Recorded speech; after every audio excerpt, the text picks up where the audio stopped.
Fala galera, estamos começando mais um Sempocast, ou será que não? É a parte 2 de Spider-Man. Aqui quem tá falando é o Fire, e a adaptação japonesa é no mínimo excêntrica. Fala galera, aqui é o Mozeide, e de longe o Spider-Man japonês é bem melhor que o Homem-Aranha 3 americano. Olá pessoal, Alexandre aqui de novo, e agora a gente vai falar sobre a parte japonesa e outras coisas mais. E o robô gigante do Homem-Aranha é mais bonito que o do Flash. Minuto Patrini.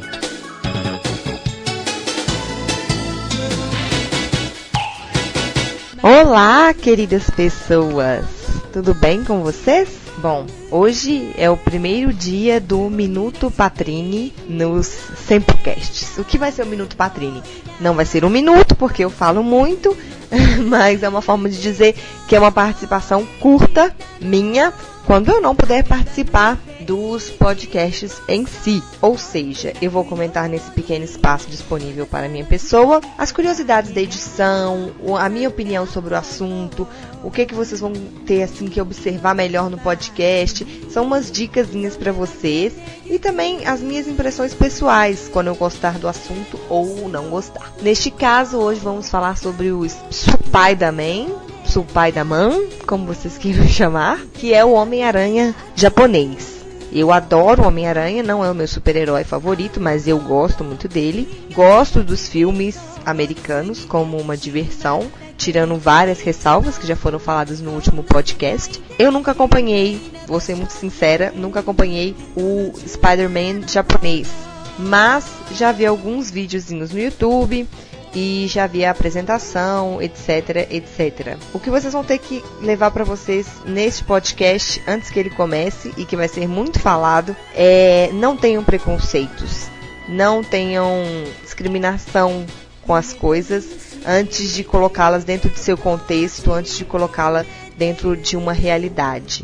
A nossa verdade nem sempre é a verdade, as coisas têm que ser colocadas nos seus contextos, e como Tokufãs, eu acho que a gente já sabe disso, porque a gente sofre muito preconceito por gostar de uma coisa diferente e uma coisa que às vezes é de outra época, é de outra data, e as pessoas simplesmente não conseguem compreender porque elas não têm a vontade, ou não têm a inteligência, ou não têm o que seja para contextualizar o que a gente gosta, as séries japonesas, e não tem o interesse mesmo de procurar saber que isso evoluiu e que isso hoje é diferente.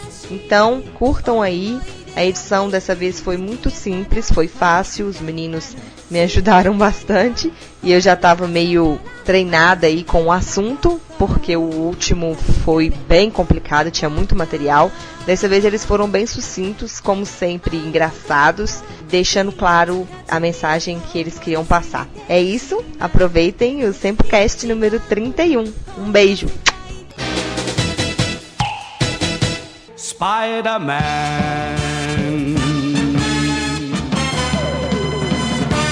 Spider-Man. Muito bem, em 1978 chega ao Japão Spider-Man, falado Supai-da-man, que foi Pai da mãe, né? Seu pai da mãe, que foi uma adaptação japonesa para Homem-Aranha. E aí? Qual a impressão de vocês sobre isso? Na época, a Marvel, né, ela aliou a Toei. Tiveram um contrato, a Marvel liberou os direitos do Spider-Man pra Toei, pra ela criar o Spider-Man, que é Supai-da-man. Não só o Spider-Man que a Marvel tinha contrato, né? Como é que chama? O segundo, terceiro Sentai é o Akumaiser? Battle Fever? É o Battle Fever Jake? Ou é o Battle Fever? Ah, gente, desculpa, são 30 e poucos Sentais, mas eu vocês acho sabem. Que é o Battle Fever, é o que tem a Miss América. É, o que tem a Miss América, exatamente. Ele tem a ver com a Marvel. A Marvel teve influência ali, porque ali é homenagem direta aos heróis americanos. Então a Marvel já ali tava brincando já com a Toei, já tava namorando a Toei e tal. E aí a gente teve essa adaptação, né? Eu acho que o que incomoda uma pessoa que gosta dos quadrinhos, do Homem-Aranha, porque obviamente ainda você não tinha filmes, etc, você está falando do fã de quadrinhos, é a mesma coisa que incomoda, é uma comparação extremamente atroz que eu vou fazer aqui, eu vou ouvir muitos xingamentos, mas é a mesma sensação que o fã de vampiro tem ao compararem a saga Crepúsculo. Nossa, eu não acredito que eu disse a palavra saga. O que incomoda as pessoas que são fã de vampiro em relação ao Crepúsculo? Em relação ao fato do vampiro. Não tô falando da história, nem da questão da Bela ser uma Maria vai com as outras, baixar a cabeça pro outro vampiro lá, etc. Tô falando da questão da representação do vampiro. As pessoas que conhecem vampiro, que gostam de outros tipos de vampiro e que se incomodam com essa questão da falta de cuidado com a caracterização do mito, né? Então o que acontece? O Homem-Aranha japonês, ele sofre do mesmo mal. Ele pega um herói de quadrinhos, que é um fotógrafo americano, que é picado por uma aranha radioativa e que se transforma no Homem-Aranha, e transforma esse num cara que veio de um outro planeta. O planeta, qual é o nome do planeta? Aracno? Aracno? Veio do planeta Aracno, que é um alienígena e que tem um robô gigante. Ou seja, você descaracterizou totalmente o personagem. Agora, a diferença principal é que Crepúsculo é uma série de filmes, ela é exportada mundialmente. Ela foi feita pensando em um alcance global. A série do Homem-Aranha, eu tenho certeza absoluta que ela nunca foi pensada para sair do Japão. Ela foi uma série local, feita para os japoneses, como uma tentativa de apresentar um personagem totalmente ocidental para aquelas pessoas. Agora, hoje em dia, com a internet, todo mundo tem acesso a absolutamente tudo. Até gente que não conhece Toku, que gosta de cultura pop, que gosta de quadrinhos, que conhece a Homem-Aranha, sabe da existência da série japonesa. Agora, você tem que entender que ela, quando ela foi feita, ela não foi criada pensando no público em geral, ela foi criada para os japoneses. Foi criada uma espécie de porta de entrada do personagem no Japão. Uma curiosidade legal é que o Spider-Man japonês, ele foi bem aceito no Japão, teve mais de 40 episódios,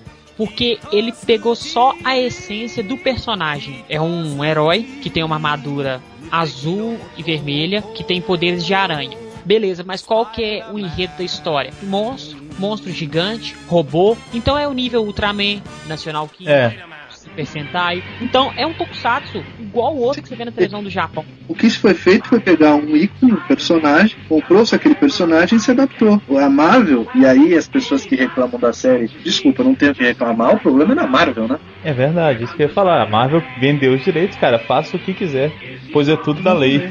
Exato, é o que a gente discutiu na primeira parte, né? A gente falou sobre as adaptações ruins de quadrinhos que já aconteceram, que é a mesma coisa. O cara vende, a partir do momento que ele vendeu, desculpa, ele não tem mais o que reclamar. Se ele não tem nenhuma cláusula lá no contrato dele que diz, não, antes de botar isso pro ar eu tenho o direito de ver, vai chorar na cama que é lugar quente. Já era. Então alguém reclamar sobre isso, que é ruim ou bom, tudo bem, eu até entendo. Você tem o seu direito total a discordar e achar que é uma porcaria, ou achar excelente e tudo mais. Agora, o que é absurdo é alguém tirar isso fora de contexto. Não foi uma coisa que os japoneses se aproveitaram, foi uma venda. Se eu tenho algum culpado, entre aspas, sobre a existência desse Toku, a culpa é a Marvel que vendeu. Não são os japoneses que criaram, não é a Toei. Do mesmo jeito, se o pessoal tem que culpar os Power Rangers que tem aqui, não tem que culpar nem a Saban, não. Tem que culpar a Toei que vendeu. Exato. É lógico, exatamente, perfeito, Mozart. É exatamente a mesma coisa. Eu acho o seguinte, o Spider-Man japonês, ele acerta num ponto, cara. Ele não quis fazer mais do mesmo. Vamos só repassar o que tá nos quadrinhos. Não, a gente sabe que o japonês, ele consome muita coisa americana. Ele é muito americanizado. O japonês, ele já conhece a história, já conhecia a história, os quadrinhos chegavam lá. Então, pra que vai fazer mais do mesmo? Não que seja ruim ter mais do mesmo, mas podendo criar uma história diferente. Eles têm o direito, compraram os negócios. Por que não criar uma história com a essência, como o Mozart falou, e agregar coisas novas? Agora, se eles tinham dinheiro pra isso, e se ficou bom ou não, a trama, o enredo, eu não sei. Mas eu achei válida a iniciativa de querer criar uma coisa um pouco diferente. Não, um pouco não, Luiz, totalmente. Porque o Homem-Aranha, ele tem moto, ele não é aquele universitário bobinho, ele não é o cara que tá lá tendo um romancezinho com a personagem principal. Não, ele tá lá pra proteger o mundo do mal. É o típico herói japonês, como o Mozart já citou, o Ultraman, o National Kid e etc. O cara que combate o crime aos moldes japoneses, com a diferença que chama seu pai da mãe, ou seu pai da mãe lá. Agora, o que o Luiz falou é verdade. O que a gente pode criticar é se essa tentativa ou essa ideia de criar alguma coisa completamente nova a partir do nome Spider-Man foi bem sucedido ou não. E aí eu volto ao exemplo do Crepúsculo para você linchado, eu sei disso, é a mesma coisa. Direito, todo mundo tem direito, afinal o personagem vampiro, ainda mais vampiro, o conceito de vampiro é um conceito de domínio público, todo mundo pode ir lá pegar e fazer o que quiser com ele. Agora, a questão que se pode se discutir é, existe a necessidade de se fazer isso? E mais, a qualidade atingida por essa reinvenção, reimaginação foi condizente com a expectativa? Ou outra ainda, a qualidade apresentada é uma qualidade satisfatória? No caso do Crepúsculo, você tem ali uma massa de fãs que honestamente não é fã de vampiro, mas que gostou, foi seduzido pelo romance e que a partir daí pode ser que venha a gostar de alguma outra história vampiresca, etc. E de outra partida você tem os fãs de vampiros, fãs de literatura vampiresca, de Anne Rice, de Bram Stoker, dos filmes de vampiro N que tem no mundo. Você tem de outro lado essas pessoas que são radicalmente contra essa reinvenção. Por quê? Porque ela mexe, e assim como muitos fãs americanos têm essa resistência brutal à série de TV japonesa, porque ela mexe no mito. Quando você pega um mito e desconstrói o mito, e óbvio, eu não estou querendo comparar a importância do mito do vampiro, que é um mito de séculos, que vem do folclore europeu, com um personagem fictício de quadrinhos, que é o Homem-Aranha, mas colocando os dois como mitos, como personagens de cultura e tem suas características já reconhecidas pelas pessoas, quando você tira alguma dessas características e mistura com outras ou transforma isso numa outra coisa, você perde muito da questão de comparação. Então eu não consigo comparar, por exemplo, a série de TV do Homem-Aranha com os filmes do Homem-Aranha ou com os quadrinhos do Homem-Aranha. Eu encaro apenas como um herói japonês de Toku que tem uma roupa igual ao Homem-Aranha. Só isso. Pra mim é uma outra coisa. Pra mim é personagem igual ao Jaspion, ou igual ao Charivan, ou igual ao Spectreman, Ultraman, é um herói japonês. Assim como eu não encaro os filmes Crepúsculo como filmes de vampiro. Dá pra você tirar a série japonesa do Homem-Aranha do contexto das adaptações que o Homem-Aranha já teve. Teve em desenho animado, a série de TV americana e os filmes. Então, nesse aspecto, você consegue tirar da comparação. E agora a pergunta que fica é, a qualidade dessas mudanças, tirando o seu Homem-Aranha, vamos analisar então, em comparação ao Homem-Aranha, o personagem que deu origem a esta a série, ela foi uma adaptação bem feita? Essa é a pergunta que fica. E se, tirando ele, é uma adaptação que se sustenta por si só, com uma outra série japonesa em comparação às outras do período? Eu acho que é isso que a gente tem que analisar, acho que isso é o mais importante. Esquecer um pouco essa coisa de comparar a série japonesa do Homem-Aranha com as outras adaptações do Homem-Aranha. Se você tiver que comparar o Homem-Aranha japonês com algum outro Homem-Aranha, eu acho que a devida comparação é com o Amazing Spider-Man de 78. Por quê? Foi na mesma época. E eles se aproximam muito mais. Ali, isso só vai comparar a roupa. Não tem mais nada que comparar. É só o figurino. O figurino é o mesmo. E se você for ver, ela é no mesmo padrões. O cara aparece a nave Marveler no planeta, que eles estão atrás dela. O rapaz parece que ganha poder e começa a salvar o mundo. Igual um outro herói japonês. Então, não tem nada a ver com o Spider-Man americano. Nada a ver. Spider-Man.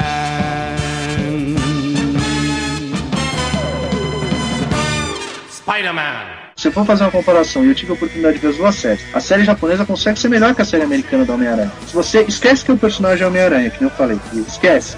Vamos analisar as séries em si, comparar que série é mais legal, a americana ou a japonesa? A japonesa é melhor. Não, sem sombra de dúvidas. Pelo menos no Homem-Aranha japonês, eles tentaram representar a roupa igual dos quadrinhos, o máximo que eles puderam. Já no americano, não. Eles não tiveram nem a sensibilidade de tentar melhorar a parte de cima do capuz. É um óculos. O cara coloca um óculos por baixo. Vai estar aí no link do Samplecast pra vocês observarem a abertura do Homem-Aranha japonês, na sequência a abertura do Homem-Aranha de 78, e vocês falam qual abertura que é melhor. Realmente a roupa do Homem-Aranha japonês é de longe superior. Então a diferença muito grande também na parte técnica é que como o americano ele quis seguir os quadrinhos, ele teve um problema claro, que é fazer um homem subir pela parede. Se vocês lembrarem, o filme do Superman, o primeiro, que dizem que foi o primeiro filme que fez um homem voar, é de 78, nós estamos falando desse cinema, que tem a qualidade de produção que até hoje, infinitamente, com algumas exceções é claro, infinitamente superior à qualidade de televisão. Inclusive, então, Alexandre, cinema americano, né? Exato, nós vamos cinema americano. Então a série de TV do Homem-Aranha americano, ela não conseguia fazer o camarada convincentemente subir a parede. Então é um outro problema, que a série japonesa, por ter excluído toda essa mitologia anterior do Homem-Aranha, não teve esse problema. Então foi uma solução cultural, vamos adaptar o personagem para a nossa realidade. Nós somos japoneses, nós cultivamos o herói que cresce, ou o herói que tem o robô, vamos colocar ele enfrentando o Império do Mal, que é a nossa tradição. Toda semana ele vai enfrentar o monstro da semana, toda semana ele vai vencer o monstro da semana, e no final ele vai vencer o Império do Mal e infinito, acabou. É uma adaptação à minha realidade. Eu acho que isso faz parte da cultura. Você tem que adequar o seu personagem ao ambiente onde ele está. Ficaria ridículo, ficaria completamente ridículo você pegar o Homem-Aranha americano e simplesmente jogá-lo no Japão e falar, vamos fazer o Homem-Aranha no Japão. Não é outro país, é outra realidade, outra cultura. Uma Mary Jane nos anos 70 no Japão nunca seria a Mary Jane americana, entendeu? Duende Verde não seria o mesmo Duende ver, você não teria a mesma forma de lidar. Imagina vocês que conhecem muito mais cultura japonesa do que eu. Imagina se Peter Parker, um personagem completamente falível, uma quantidade de falhas humanas absurda, fosse um personagem japonês. Ele já não teria se matado? Certeza. Cometido suicídio? Eu falhei, eu não consigo passar. É lógico, eu não consigo pagar o meu aluguel, eu sou inferior, vão me matar. Isso acontece. Então, o japonês não ia aceitar um herói falível. Até hoje eles não aceitam. É só você ver os Sentais. Os Sentais têm algum herói falível dentre as equipes? Tem um anti-herói, mas ele não é falível. Todos os heróis de todas os tokusatsu, você pode ver. Você vê eles realmente como heróis, tem sempre uma coisa boa, e ele nunca fala eu sou perdedor. Se fala que eu sou perdedor é num episódio só, onde tá com um momento de depressão. Isso, pra ter depois a glória da superação, né? É a cultura do país, faz parte do que o japonês cultua como heroísmo. É muito difícil, chega a ser até ofensivo você imaginar que vai funcionar da mesma forma. Mas aí você tem a questão contrária, né? O argumento contrário. Uma das maiores bilheterias do Homem-Aranha foi no Japão. Tanto é que, se não me engano, a premiere mundial do terceiro filme, do segundo filme, foi feita no Japão. Agora, por quê? Por que hoje o Homem-Aranha funciona falível no Japão? Porque a cultura japonesa dos últimos 20 ou 30 anos, e se eu tiver errado, por favor me corrijam, a impressão que me dá é que nos últimos 30 anos, e isso eu avalio pela questão da produção cultural do Japão que chega até mim. Eu vejo uma comparação de pegar um seriado japonês do começo dos anos 80, como por exemplo Changeman, e comparar com um Sentai hoje. Há uma diferença brutal em termos de americanização, na minha visão. Você tem hoje uma propensão do japonês copiar o americano, em termos dos seus produtos culturais, muito maior do que você tinha no começo dos anos 80. Sim. Você vê, por exemplo, o visual do Jaspion, que é um pouco americanizado já tem aquela questão quase hard rock, se for pensar, aquela roupinha dele. Verdade. O cabelo, não sei o quê, mas mesmo assim ele é essencialmente japonês. Eu tive a oportunidade de começar a ver o Mad Ranger. Cara, são personagens japoneses porque têm olhos puxados, mas eles são completamente americanizados. Isso não é uma crítica, é uma constatação. Hoje o Homem-Aranha funciona no Japão, pra mim, por isso, porque a sociedade japonesa tá mais preparada, mais pronta, ou se adequa melhor a esse tipo de herói. Aí eu já não sei se o Spider-Man japonês funcionaria hoje no Japão. É uma outra coisa a se pensar. Entendi. Tudo é momento. É a mesma coisa que eu falo com séries de tokusatsu antigo. Você gosta, sim, tem fãs, tem, mas a maioria, 80%, apenas sente nostalgia ao assistir a série. E aí a gente entra naquela discussão que a gente teve no cast do Metalda, do porquê o público não se renova. É verdade. Né? Fã do Toku, e isso, vivendo com vocês, a gente acaba percebendo, o fã do Toku é um fã extremado, né? Acredita o seguinte, a salvação pro Tokusatsu no Brasil está nos nossos filhos, nos nossos primos, nos nossos sobrinhos, que são mais novos. Temos que começar a jogar pra eles Tokusatsu, porque pra criança é muito mais fácil ela gostar de ver um super-herói do que ver um desenho. Claro, velho, gente, é carne e osso. E outra coisa, né? A série foi feita pra criança, né? A gente assiste porque a gente é louco, por isso. Só por isso, porque não foi feito pra gente. Aí é uma coisa um pouco assim, eu tô revendo Jiraiya, tem algumas coisas ali que são interessantes, né? Tem um pouco de profundidade e tudo mais. Mas eu revi Changeman, mas eu acho que Changeman, por exemplo, tem uma profundidade dramática muito legal. É lógico que eu não tô falando de uma profundidade dramática, densidade de personagem, de cinema de arte europeu ou de afim. Não tô falando disso. Eu tô falando dentro de uma coisa que se pretende apenas a vender bonequinho, que no fundo é, né? Vamos ser honestos, são criadas para vender bonequinho. Você encontra ali um pouco mais do que isso. Você encontra personagens que não sabem se são bons ou ruins, personagem que muda de lado e algumas disputas. Então eu acho que mesmo quando a coisa é pra criança, você não pode tratar a criança como imbecil. Eu lembro quando eu era pequeno, eu assistia TV Cultura, quando eu chegava da escola. Castelo Rá-Tim-Bum. Castelo Rá-Tim-Bum, desenho do Doug, Anos Incríveis, e antes assistia desenho na Manchete, e uma porrada de anime, e antes, até um pouco antes, assistia os Tokus e tudo mais, e eu não me sentia imbecilizado por aquelas coisas. Mesmo hoje, revendo Cavaleiros do Zodíaco, que eu acho uma série fraquinha, em termos do que ela apresenta, do que quando eu assistia e o impacto que eu tenho vendo ela hoje, eu ainda acho que a maioria delas, elas tratam a criança de uma forma inteligente, por isso que elas fizeram sucesso. E se a gente for levar isso pro nosso caso do dia, que é o Homem-Aranha japonês, é a mesma coisa. Se eu for pegar um moleque de 10 anos e botar para assistir o Homem-Aranha japonês, ele vai achar uma bosta. Desculpa, ele não vai achar legal. Ele vai dar risada. Até porque ele não vai entender o contexto, né? Exato. Então, é uma coisa. Você não pode nunca, quando for fazer uma crítica de qualquer coisa, tirar ele do contexto histórico. Você tira do contexto histórico, Acabou. você perde tudo, você perde análise. Porque você não pode analisar um produto contemporâneo da mesma forma que você analisa um produto mais antigo, fora de contexto. Você não tem como. Da mesma forma que você não consegue fazer uma análise, por exemplo, eu nunca vou me meter a fazer uma análise do Kamen Rider Amazon, por exemplo, se eu vir assistir. Por quê? Eu não nasci nos anos 70, eu não vi aquela série nos anos 70, e eu vou ver essa série esse ano, por exemplo. Então eu não posso fazer uma análise, porque eu não sei como era o contexto daquela série, como ela funcionava naquele momento. Você só vai conseguir analisar, criticar e fazer parte e curtir uma coisa que está dialogando com a sua realidade. Por exemplo, quando a gente fez a análise do Metalder, eu pelo menos eu não quis fazer uma análise técnica do metal, apesar de ter visto na época, porque eu revi recentemente, eu não consigo tirar ele do contexto. Agora, quando a gente fez a análise dos filmes do Kamen Rider, por exemplo, aí dá pra fazer, porque são produtos do momento. Eu posso analisar, eu posso dizer, isso realmente funciona. E quando eu for rever o cast daqui a, sei lá, 10 anos, 15 anos, ou enfim, vou rever os filmes, eu posso analisar baseado, eu posso usar aquele negócio como um documento histórico, porque a história de hoje é escrita pela gente. E amanhã, tudo aquilo que foi produzido hoje vai ser usado como um objeto de estudo. A fazer uma análise mais séria, mais profunda do como é a qualidade do Spider-Man japonês,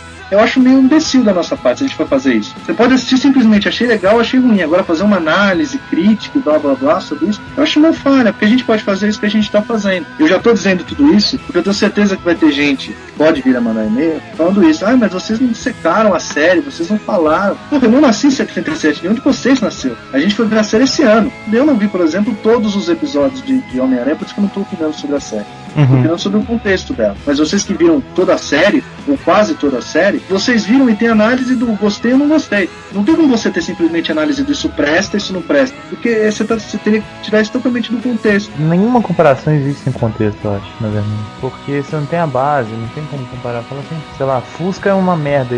Tá, e na época, né? Exato. Na época era o carro mais econômico, mais prático, mais em conta, sei lá. Spider-Man.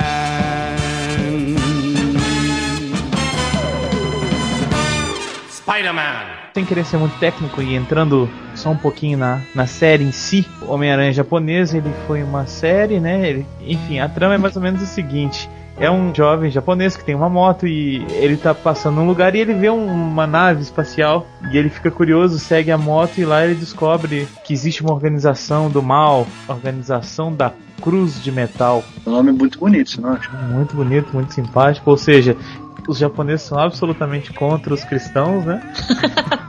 Eles querem pregar todos na cruz de metal. Será que eles fizeram alusão aos metaleiros, não? Cruz de metal. Pode, olha, cruz de metal invertida, né? O inimigo do glorioso seu pai da mãe aí era um cabeludo? Cara, ele usava uma touca, capuz preto, devia ser black metal, né?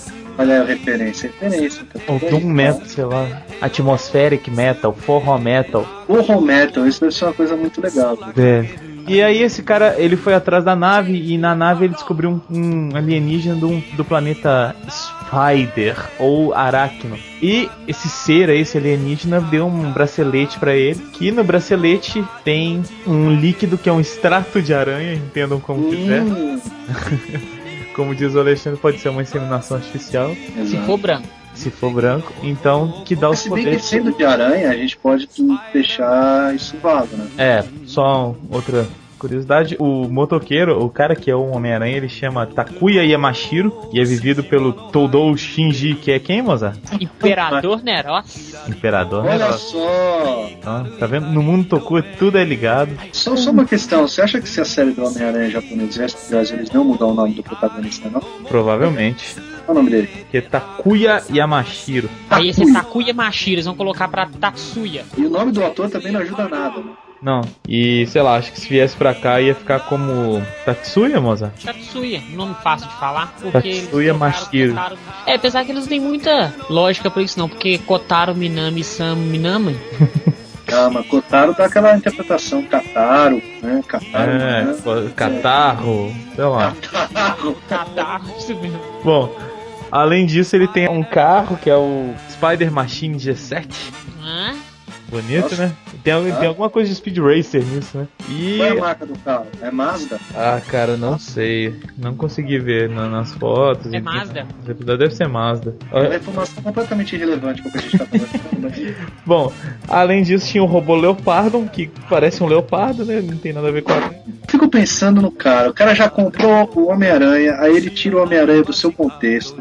Tudo bem, já conversamos sobre isso na parte séria do programa, tudo mais. Aí ele mistura isso com Lanterna Verde, aí ele enfia um leopardo como um robô. Puta, é perfeito, cara. Eu sei que ele tinha 3 armas. O arco, que ele trazia na cabeça e podia, né? Você podia arremessar tipo um bumerangue. Além disso, tinha o famoso punho de míssel, né, velho? Que todo robô... E a última arma, e a mais poderosa, é a espada Vicker, que dava o famoso golpe, né? Que matava o bichinho e tal.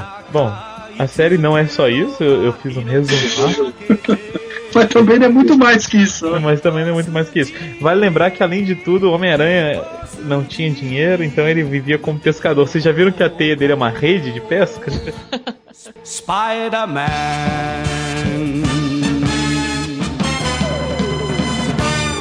Spider-Man. Tem que fazer um comentário legal que ele guarda a roupa dentro do bracelete. Roupa inteira, dentro do bracelete. Seria bom, né, cara, poder ter um negócio desse de verdade? Olha, eu acho que ia ser legal, mas eu fico pensando quanto ele ia ficar amassada na hora que ela saísse. Ah, isso sim. Não, mas se bem que pode ser... A roupa é roupa alienígena, né, cara? Então ela não deve sair nem amassada. É, mas se você for comprar o bracelete do Homem-Aranha japonês depois que a série sai do ar, ele deve ter leiloado tudo, né, pra fazer uma grana.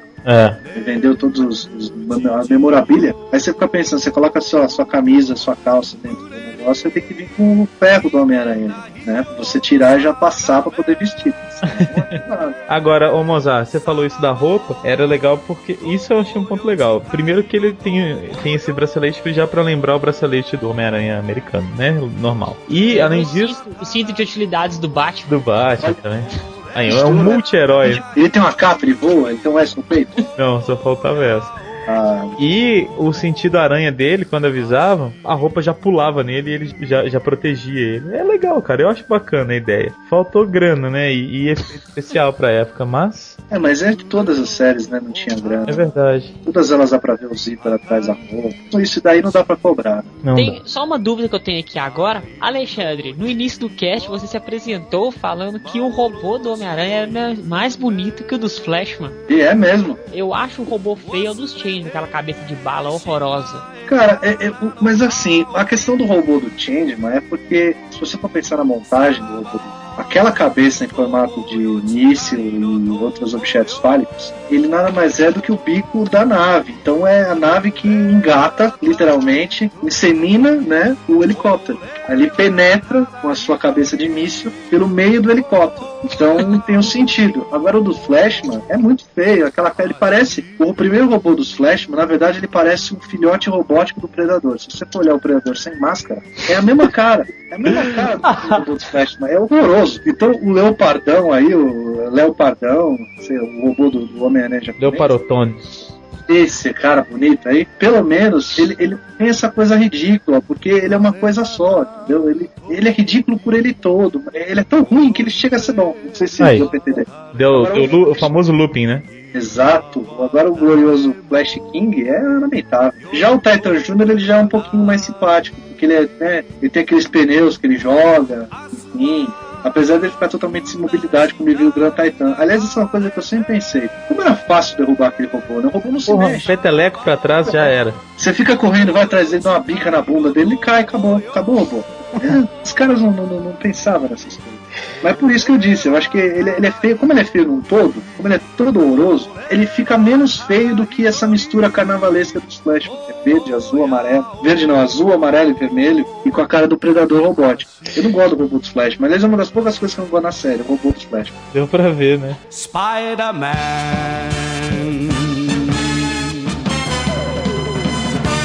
Spider-Man. Muito bem, alguém quer acrescentar alguma coisa a mais? Não, eu acho que já falamos bastante. Eu acho que quanto mais a gente falar aqui, mais os ouvintes vão ficar indignados e vão mandar um e-mail mais revoltante pra gente. Bom, e aí? O que vem pela frente aí de filme do Homem-Aranha? Tem boatos só por enquanto, ou já tem coisa confirmada? A Sony, que é a dona, né, dos direitos, vai fazer um Homem-Aranha 4, só que não é um Homem-Aranha 4 que vai seguir a linha cronológica do 3. É um reboot, é uma nova imaginação do Homem-Aranha. Eles vão atualizar o Homem-Aranha, ele vai ser um estudante colegial, ele tem a ideia de aproximar o Homem-Aranha do cinema do Homem-Aranha dos quadrinhos da linha da Marvel Ultimate. E atualizou todos os personagens da Marvel para o século XXI. E o Homem-Aranha nos quadrinhos Ultimate é um adolescente. A ideia é fazer o Homem-Aranha, a origem do Homem-Aranha de novo, tudo aquilo que você viu no primeiro, só que com ele mais novo até. E provavelmente o primeiro filme deve se passar inteiro nessa coisa de high school e blá blá blá. Gostei primeiro da escolha do diretor. Então, o Mark Webb, ele fez 500 Dias com Ela. É um filme que não tem nada a ver com quadrinhos, mas tem muita referência pop. O filme fala mais ou menos para a mesma faixa etária do filme que o Homem-Aranha vai abordar, ou seja, os pós-adolescentes, pessoal mais ou menos da nossa idade, de 20 e pouco, de 20, 18, 19, 20 anos, até chegando aos 30. E a ideia é trazer um diretor novo que possa dialogar com essa geração. Só que tem um problema. O ator escolhido foi o Andrew Garfield. Ele vai ser o novo Homem-Aranha. Ele tem 27 anos. Nossa! Não dá pra você acreditar que um cara de 27 anos, por mais cara de bebê que ele tenha, possa fazer um adolescente de 16 anos. Então a primeira cagada, entre aspas, começa aí. Já começam a rodar alguns boatos que eles vão atualizar isso pra faculdade. Colocar o Homem-Aranha na faculdade. Tá. Bem, se for aí até faz sentido. O outro personagem confirmado é o cara que vai fazer o Harry Osborn, que é a gente viu no Homem-Aranha nos outros filmes, que é o filho do Norman Osborn, que vem a ser o Duende Verde 2. O ator contratado foi o Anton Yelchin, que fez Star Trek e o Exterminador 4. Ele fazia o russo, Chekhov, do Star Trek, e fazia um dos personagens coadjuvantes do Exterminador 4. Um ator interessante e mais ou menos da mesma idade, ou seja, para manter a ideia de uma coisa mais nova. Esse Andrew Garfield, o que ele fez de interessante? Ele fez uma série, 3 filmes ingleses, chamado Red Riding, uma série policial. Tem umas maiores informações no site do Paulo Vilaça, Cinema em Cena. Ele fez um comentário em áudio sobre a série. Ele fez um filme com a Scarlett Johansson e a Natalie Portman, chamado A Outra. Ele fez Doutor Parnassus, o meu último filme do Heath Ledger. Nossa, muito legal. Bom filme. Ele fez em 2007 Leões e Cordeiros, que é um filme político. Tinha espetacular, exatamente. Robert Redford versus Tom Cruise. Ele fez um filme que ele ganhou o prêmio BAFTA, que é tipo Oscar em inglês, de melhor ator em TV, que é o Boy A. Eu não vi o filme, é um filme independente, mas ele ganhou um prêmio interessante. Então você percebe pelo currículo do Andrew Garfield que ele não é um ator hollywoodiano, ele não é um ator bonitinho. Tinha muita gente nessa lista para concorrer com ele. Os mais famosos eram o Josh Hutcherson, que é o molequinho do Viagem ao Centro da Terra, aquele com o Brandon Fraser. Lembro. O Jamie Bell, que é o moleque do Billy Elliot, que fez King Kong. O Tom Delaney, que fez o Voldemort no último filme do Harry Potter. Ele fez o Voldemort com 16 anos de idade. O próprio Anton Yelchin, que foi escolhido pelo Harry Osborn. Um ator chamado Alden Ehrenreich, que é um nome impossível de dizer.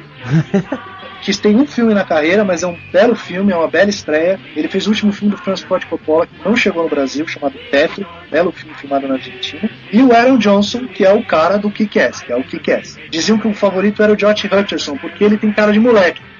Funcionaria mais com essa história de uma atualização high school e etc. De todos eles é o que eu acho que tinha mais essa cara. Ganhou, e agora é esperar pra ver qual vai ser essa nova abordagem. Por ser um diretor interessante, é uma coisa pra se esperar, mas também pra não criar grande expectativa. Não é da Marvel esses filmes. É propriedade da Sony, então vai saber o que a Sony vai fazer. Isso é uma coisa muito estranha. E uma coisa que me deixa a pulga atrás da orelha é o roteiro do James Vanderbilt. O James Vanderbilt tem 2 filmes no currículo, só. Um deles é o Zodíaco do David Fincher.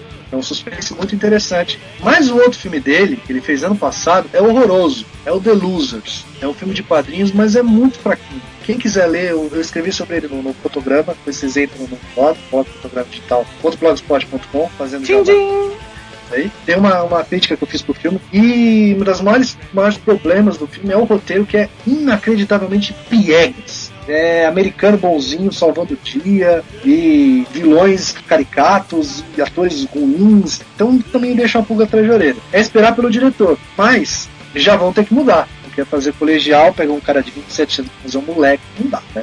Se continuar a fazer sequência, vai cair no mesmo vacilo. Exatamente, estão repetindo o erro. Pegaram o Tobey Maguire com 20 e poucos anos para fazer o Homem-Aranha novo. Ele foi crescendo, ele foi ficando mais velho, uma questão óbvia, e aí quando chegou no final da série já estava velho, já não conseguia acreditar que aquele cara. É o mesmo que aconteceu com o Harry Potter.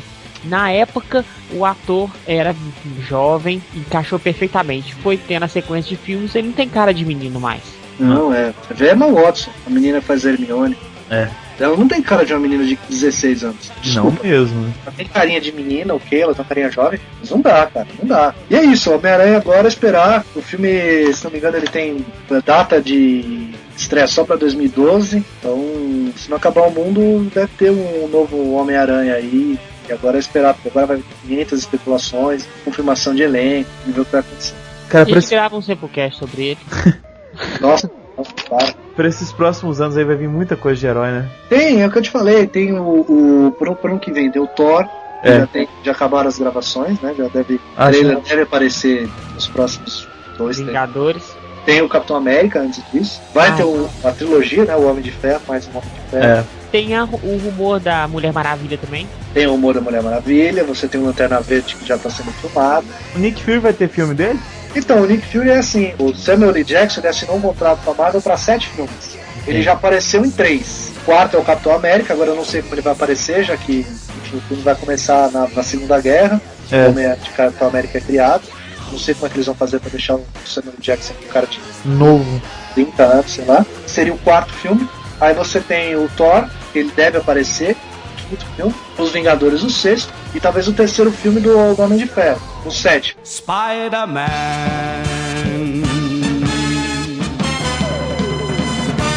Spider-Man. Muito bem, pessoal, agora sim chegamos ao final do cast de Spider-Man. Falamos agora nessa segunda parte mais do Homem-Aranha japonês, que já levantamos os seus lados bizarros e suas considerações positivas. Espero que tenham todos gostado. Os que não gostarem, mandem e-mails. Os que gostarem também. Agradecer ao Alexandre, que já é um membro do Senpu, né? De tanto que ele participa. E é isso aí. Obrigado a todos. Quem não gosta de mim também vai ter que engolir, como diria o Zagal. Isso, vai todo mundo ter que engolir o Alexandre. Porque toda vez que a gente for gravar sobre algum filme, alguma série assim que a gente acha bem impactante e polêmica, com certeza o Alexandre vai estar aqui para dar suas alfinetadas, igual o Ronaldo Esper. Que exemplo. Que bela comparação. Muito obrigado. Estou no mesmo rol de um ladrão de cemitérios. Muito obrigado. Vai lá, Alexandre. Só pra dizer que eu gostaria que os fãs do Senpu mandassem e-mails pedindo para o Luiz cantar a musiquinha dos Ursinhos Carinhosos.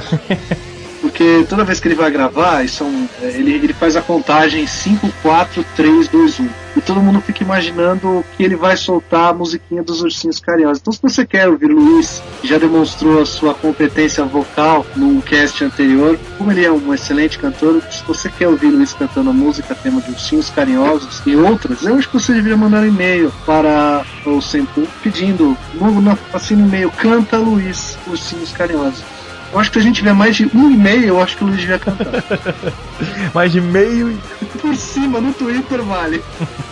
Espero que todos tenham gostado. Se não gostaram, mandem e-mails, que gostaram também. E eu queria agradecer ao Alexandre, que está sempre aí ajudando a gente em todos esses casts bizarros que nós fazemos. E os casts ficam cada dia mais loucos. E o mais surpreendente é que as pessoas vêm gostado. Né? É isso que assusta, né, cara? Assusta isso. Será que as pessoas estão tão loucas quanto vocês? Interrogação gigante. Vocês, como se você não fosse louco, não. Não, eu sou só o convidado. O convidado nunca tem culpa. Então tá, faça os agradecimentos e jabá. Não, agradecer de novo, foi legal conversar. A gente falou pra caramba, fiquei sem voz, tive que tomar 6 litros de água. Fora os nódulos na garganta, tá tudo bem. Tchau, gente, valeu.